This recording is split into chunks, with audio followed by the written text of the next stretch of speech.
Сәлем кішкентай достар. Бүгін біз сендермен пазл ойыншықтар арқылы жануарларды үйренеміз. Дайын болсаңдар, бастайық. Бұл зебра.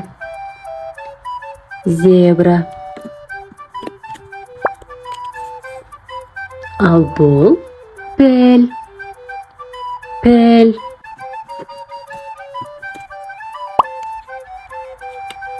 Бұл ұзын жануар керік деп аталады. Керік.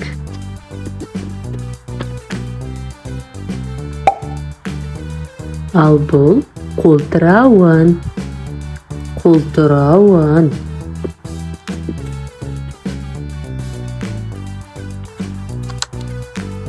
Бұл жануар маймыл.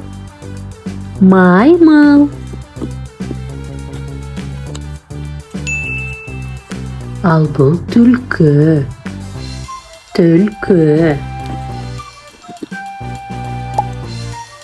Бұл кенгуру.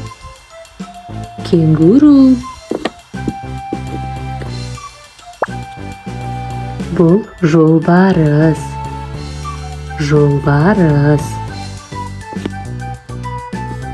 Ал соңғы жануарымыз аң патшасы арыстан.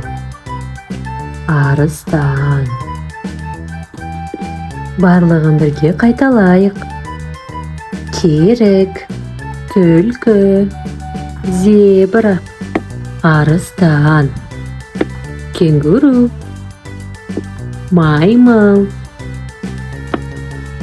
жолбарыс, қолтырауын. Бұл піл. Келесі кездескенше кішкентай достар.